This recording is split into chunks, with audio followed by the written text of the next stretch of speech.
నమ్ముకొని అందరూ మునిగిపోయారు. అప్పుడు ఏమనుకున్నావు, నా బొమ్మ ఉంటే చాలు గెలిచిపోతారు అనుకున్నారు.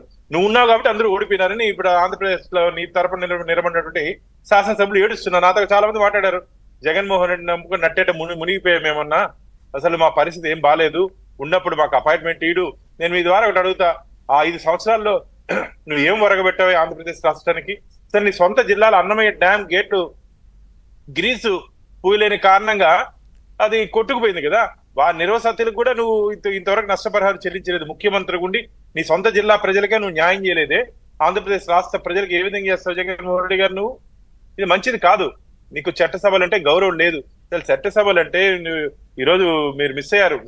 శిరీష గారు ఇదంతా వెంకయ్యనాయుడు గారితో నేను ఎప్పుడు తిరుపతికి వచ్చినా సరే వారితో నెల్లూరు వరకు ప్రయాణం చేస్తా. వారు చెప్పేవారు నాకు, మేము ఆ రోజు అసెంబ్లీలో మాట్లాడేటప్పుడు ముఖ్యమంత్రులు కానీ వీళ్ళు రాసుకునే వాళ్ళంట.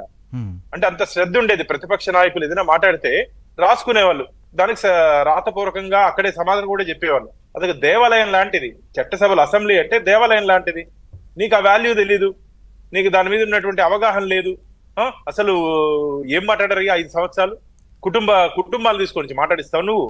మాట్లాడిచ్చి రాక్షస ఆనందం ఇది మామూలు వ్యక్తికి ఉండదన్న, మనిషికి అయితే అలాంటి బుద్ధి ఉండదు.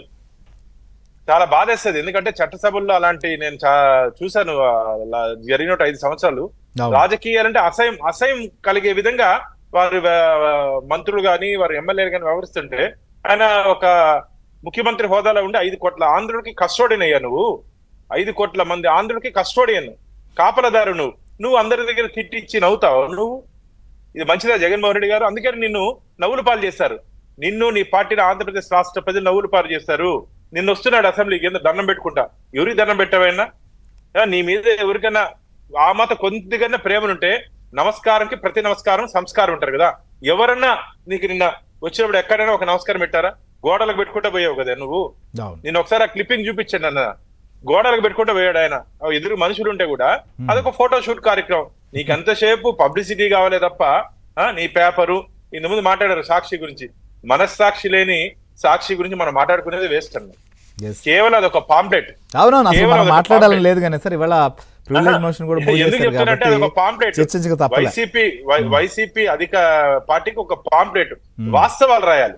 ప్రభుత్వ వైఫల్యాలు ప్రజలకి, ప్రజల కష్టాలను ప్రభుత్వాలకు తెలియజేసే వారిదే పత్రికలు, పాత్రికేయులు. అంత గురుతరమైన బాధ్యత ఉంటుంది పత్రిక కానీ పాత్రికేయులకు కానీ. నీ పేపర్లు ఏదన్నా వస్తుందా? అసలు దాన్ని చూడాలంటేనే ఇంకేదైనా మేము ఎందుకు ఒక అధికార ప్రతినిధిగా అన్ని పేపర్లతో పాటు ఆ సాక్షి పేపర్ కూడా ఎందుకు చూస్తామంటే ఏం అబద్ధాలు రాశాడు, దానికి ఏ విధంగా కౌంటర్ ఇవ్వాలని చెప్పి చూడాలి తప్ప దాంట్లో వాస్తవాలు ఒకటి కూడా ఉంది. జగన్మోహన్ రెడ్డి గారు ఇలాంటి పత్రిక నడుపుతా ఆంధ్రప్రదేశ్ రాష్ట్ర ప్రజల్ని మోసం చేస్తా ఏందయ్యా? నువ్వు జీవితంలో అడుగు పెట్టలేవు. ఇక ఇప్పటికే ఒకవేళ మనకి ఇంత ముందు మన మిత్రులు మాట్లాడినట్టు ఆర్టికల్ ద్వారా ఒకవేళ 11 మంది మీ సభ్యత గారు కోల్పోతే మళ్ళీ ఎన్నికలు జరిగితే వై నాట్ 175 అన్నా కదా, ఇదే మిగిలేదు జగన్మోహన్ రెడ్డి గారు. మీకు సున్నానే మిగులుతుంది. మీకు ధైర్యం ఉంటే 60 రోజులు డుమ్మా కొట్టండి, 60 రోజులు డుమ్మా కొట్టండి.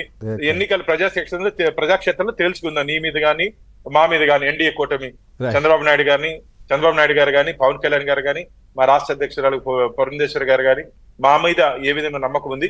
వికసిత్ ఆంధ్రప్రదేశ్ ని పరుగులు తీసే విధంగా మేము ముందుకు తీసుకుపోతున్నాం. 5 సంవత్సరాలు లేకపోతే 60 రోజులు రాడా అనేది కూడా మనకి ఇంకా టైం ఉంది కాబట్టి డిస్కస్ చేద్దాం. ఎందుకంటే ఇచ్చేది కాదన్నా, సార్ వచ్చి కూడా ఏం చేశారు సార్ సుప్రీంకోర్టు జడ్జిగా పనిచేసినటువంటి వ్యక్తి ఆయన మనకు గవర్నర్గా ఉన్నారు. ఆయన మాట్లాడుతున్నప్పుడు ఆయన మాట్లాడే సమయంలో జరిగినటువంటి పరిణామము ఆయన కొద్దిసేపు మనం లైవ్ చూస్తుంటే అసలు నెక్స్ట్ ఆయన ఏదైనా దాన్ని చెప్పాలంటే కూడా కొంత ఆలోచించాల్సినటువంటి పరిస్థితి. ఎన్నో ఉన్నతమైనటువంటి తీర్పులు ఇచ్చినటువంటి వారు ఆయన ఆ రకమైనటువంటి పొజిషన్లో ఉంటే కనీసం వీళ్ళు అసలు వారిని చూసేటువంటి పరిస్థితి, కన్నెత్తి చూసేటువంటి పరిస్థితులు కూడా ఉండవేమో బహుశా. కానీ నిన్న ఆ రకంగా వ్యవహరించారు కదా. సో దాని మీద కూడా మనం డిస్కస్ చేద్దాం ఖచ్చితంగా. ఈ 60 రోజులకు సంబంధించిన